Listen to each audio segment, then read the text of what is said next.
یہ تھوڑا عرصہ پہلے ڈاکٹر ہارون صاحب مسلمان ہوئے ہیں اور ابھی انہوں نے 2-3 کتابوں کا انگریزی میں ترجمہ کیا ہے اور بھی کچھ کتابوں پہ وہ کام کر رہے ہیں. ہالینڈ کے رہنے والے ڈاکٹر صاحب ہیں. توجہ ہے میری بات پر آپ عزیزوں؟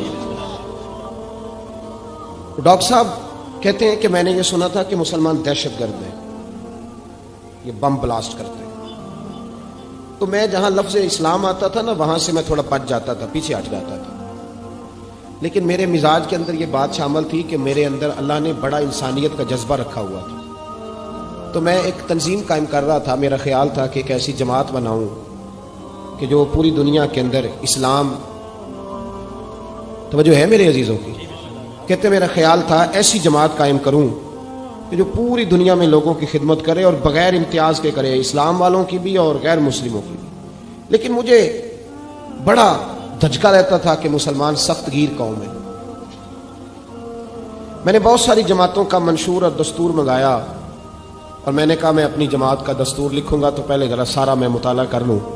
ڈاکٹروں کا ٹیبل ہوتا ہے، اس کے اوپر شیشہ لگا ہوتا ہے، نیچے وہ جو چیز ضروری ہوتی ہے وہ رکھ لیتے. کہتے ایک مصر کے مولانا صاحب آئے ہوئے تھے ہالینڈ کے دورے پر، اچھی انگریزی جانتے تھے تو کسی وجہ سے علیل ہو گئے. میرے پاس وہ آئے اور انہوں نے دیکھا کہ میں انسانی حقوق پر کچھ لکھ رہا ہوں، کام کر رہا ہوں. تو وہ دیکھ کر کے مجھے کہنے لگے کہ ڈاکٹر صاحب آپ کوئی تنظیم قائم کر رہے ہیں؟ میں نے کہا کہ تم نے ہلکا سا ٹچ دیا، زور نہیں دیا، اور ویسے بھی جو ہلکی بات ہوتی ہے وہ ذرا دل میں جلدی بیٹھ جاتی ہے. کہتے ہیں ہلکا سا ٹچ دیا. کہنے لگے اگر کبھی موقع ملے تو میرے نبی پاک کی بھی سیرت پڑھ کے دیکھیں، بس ہلکی سی بات. اور وہ جملہ چھوڑ گئے. اعلیٰ حضرت فاضل بریلوی علیہ رحمہ نے لکھا ہے ضروری نہیں کہ تم جو کہہ رہے ہو وہ منوا کے اٹھو، لیکن میسج ضرور چھوڑ دیا کرو. جب انسان کے ذہن میں بات ہوتی ہے یہاں سٹاک ہوتا ہے جب بات کا، تو جب وہ کام کرنے لگتا ہے تو ایک دفعہ وہ بات سامنے ضرور آتی ہے. کہہ دیا کرو. انہوں نے کہہ دیا کہ ڈاکٹر صاحب ایک دفعہ حضور کی سیرت بھی پڑھ لیں. کہتے ہیں میرے ذہن میں بات بیٹھ گئی. مصروف آدمی تھا، زیادہ تو نہیں میں مطالعہ کر سکتا تھا، لیکن میں ایک دن 10 منٹ گھر میں ملے تھے تو میں کمپیوٹر پہ بیٹھا اور میں نے کہا کہ انگریزی میں جو کتابیں حضور سید عالم صلی اللہ علیہ وسلم کی سیرت کی ہیں ان کو ذرا دیکھتا ہوں. تو فرماتے ہیں کہ میں نے نیٹ پہ سرچ کیا، پہلی حدیث آئی اور میں کلمہ پڑھ کے مسلمان ہو گیا.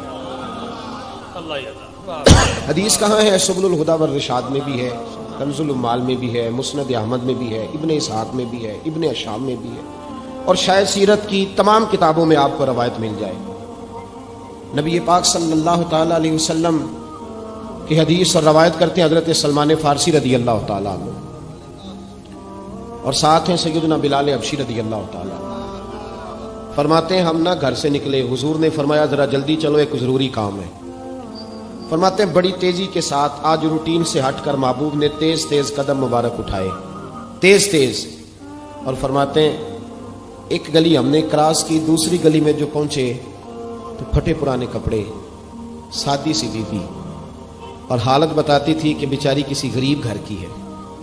وہ سڑک پہ کھڑی تھی اور رو رہی تھی. میرے کریم رسول نے فرمایا بلال اسے پوچھو کیا مسئلہ ہے، کیوں روتی ہے؟ تو حضرت سلمان عرض کرتے ہیں میں نے کہا حضور میں پوچھ لیتا ہوں، آپ جائیے، کام بڑا ضروری ہے، جو نکلیں میں معلومات کرتا ہوں. تو محبوب نے فرمایا نہیں، اس کے آنسو پوچھنے سے ضروری کوئی کام بھی نہیں، پہلے اس کی داد رسی ہوگی، اسے پہلے پوچھا جائے گا. روتے نہیں رہتے لوگ گھروں میں، لوگ گزر نہیں جاتے چپ کر کے؟ کتنے لوگ تڑپتے، کون احساس کرتا ہے؟ نبی پاک سید عالم صلی اللہ علیہ وسلم رکے اور اس خاتون سے پوچھا کیا بات ہے؟ اس نے کہا کہ بات کوئی بھی نہیں، میرا ایک ہی موٹا سا مسئلہ ہے. کہا وہ کیا؟ کہنے لگی میں غریب ہوں، اور غریبی بذات خود بہت بڑا گناہ ہوتی ہے، لوگ بڑا جرم سمجھتے ہیں اس کو بذات خود. میں نے شروع میں کہا کہ مذہبی سٹیج کی بھی صدارت غریب آدمی نہیں کر سکتا، کیونکہ غریب جو ہوا جد کول دتھی ہونی انہیں نیڑے بہنا ہے جی، جد کول نہیں انہیں تو پیچھے جا کے بہنا اینڈ تے کول کیڑا دتھی ہے. اس سٹیج پہ بھی غریب آدمی کی صدارت نہیں ممکن ہو ہی نہیں سکتا. میرے رسول پاک سید عالم صلی اللہ تعالی علیہ وآلہ وسلم نے فرمایا پہلے اسے پوچھو کیا مسئلہ ہے. وہ کہنے لگی میں غریب ہوں، بوڑھی ہو گئی ہوں، ساری زندگی غلامی میں گزاری ہے. تیل لینے آئی تھی 5 دینار کا، بوتل میں تیل بھروایا ہے اور اب بوڑھی ہوں نا تو کمر درد کرتی ہے، پیر پیچھے موڑا ہے تو میں گری ہوں، تیل زمین پی گئی ہے، اب زمین تو واپس نہیں کرتی، لیکن واپس جاؤں گی تو ایک یہودی عورت کی ملازمہ ہوں، وہ درے سے مارے گی، کھال ادھیڑ دے گی، میں بڑی پریشان ہوں، اب نہیں مار کھائی جاتی، ہڈیاں بوڑھی ہیں، قربان جاؤں۔ حضرت بلال کو حضور نے حکم دیا، فرمایا دوڑ کے گھر جا 5 دینار لا۔ فرماتے ہیں 5 دینار لائے، تیل خرید کے دیا، تو پھر رونے لگی۔ فرمایا آپ کیوں روتی ہے؟ اس نے کہا بتایا نا غریب ہوں، غریب کا جرم کوئی نہیں ہوتا، لیکن پیس دیا جاتا ہے، پھر بھی مار تو اب بھی پڑے گی، اب کیوں پڑے گی؟ تو عرض کرنے لگی محبوبہ مار اس لیے پڑے گی کہ دیر سے کیوں آئی ہے؟ تو میرے کریم رسول، اور وہ بی بی حضور ابھی آئے ہیں مدینہ طیبہ، امام یوسف صالحی فرماتے ہیں ابھی آئے تھے حضور، سبل الہدی والرشاد کے مصنف کہتے ہیں ابھی آئے تھے نبی پاک، وہ جانتی بھی نہیں تھی۔ تو سید عالم صلی اللہ تعالی علیہ وسلم نے فرمایا اچھا مار پڑے گی؟ کہا ہاں۔ میرے مصطفیٰ کریم سید عالم صلی اللہ تعالی علیہ وسلم نے فرمایا اس خاتون سے یہاں کونسلر ساتھ نہیں جاتا، کہتا کر دیا ٹیلی فون، سویرے 9 بجے پہنچ جانا۔ اور کائنات کی سب سے معزز شخصیت حضرت سیدنا بلال حبشی رضی اللہ تعالیٰ عنہ فرماتے ہیں میرے نبی پاک نے فرمایا بی بی چل میں تیرے ساتھ چلتا ہوں، گویا اللہ کی ساری رحمتیں اس کے ساتھ ساتھ چلنے لگی۔ اور آگے آگے نہیں، ساری کتابیں پڑھ لو، وہ پھٹے پرانے کپڑوں والی بی بی آگے آگے اور اللہ کے کریم رسول پیچھے پیچھے، ساری گلیاں اس نے پھرائی، مدینے کی صحرا آ گیا۔ ایک دروازے پہ دستک دی، مالکن آئی، وہ بی بی بعد میں کہتی ہے میں بھی بڑی ڈاڈی تھی، طاقت ہی نہیں تھی میرے سامنے کو کھڑا ہو سکے، لیکن جب میں باہر نکلی تو میں نے نور کے حالے میں لپٹی ہوئی ایک عظیم ہستی کو دیکھا۔ فرماتے محبوب کے گورے چٹے رنگ کے اوپر کالی زلفیں اور محبوب پاک کی مقدس آنکھیں جب تک بات کرتے رہے نظریں زمین پہ جھکی رہی۔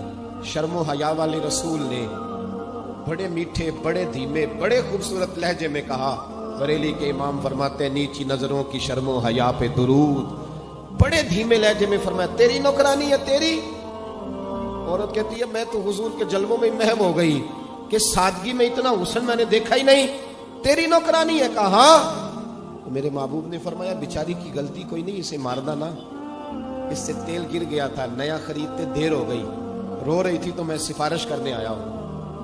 وہ خاتون کہتی ہے کسی کی نہیں مانی تھی، اور محبوب کے جملوں میں تاثیر اتنی تھی ککھ سواد نہیں مشری اندر، اساں کھنڈا بھی چکھ ڈٹھیاں، انہاں ساریاں شیواں نالوں گلاں سجن دیاں مٹھیاں۔ فرماتے ہیں نبی پاک صلی اللہ تعالی علیہ وآلہ وسلم نے فرمایا کچھ نہ کہنا، کہنے لگی نہیں کہتی، میرا وعدہ رہا، کچھ نہیں کہوں گی۔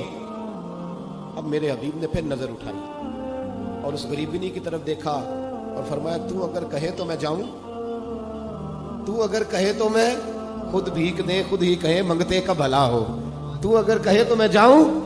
اس نے خراج پیش کیا تو چند آنسو گرائے، کہنے لگی محبوبہ جیسے بندہ نوازی۔ حضور نے رخ پھیرا، حضرت بلال کہتے ہیں میں پیچھے رہ گیا تو وہ دونوں بیبیاں دوڑ کے میرے پاس آئیں، کہنے لگی بتا تو صحیح ہے کون، یہ بتا تو صحیح کون تھے؟ تو حضرت بلال کہنے لگی تم نہیں جانتے؟ جناب بلال فرمانے لگے یہی تو ہیں جنہیں اللہ نے سچا رسول بنا کے بھیجا ہے۔ بیبیاں دوڑ کے آئی، کہنے لگی محبوبہ دروازے تک آئے ہو تو خالی تو نہ لوٹاؤ، مہربانی فرماؤ ہمیں بھی کلمہ پڑھا دو۔ ڈاکٹر ہارون کہتے ہیں وہ بیبیاں وہاں کلمہ پڑھ رہی تھی اور میں حدیث پڑھ کے کلمہ پڑھ رہا تھا۔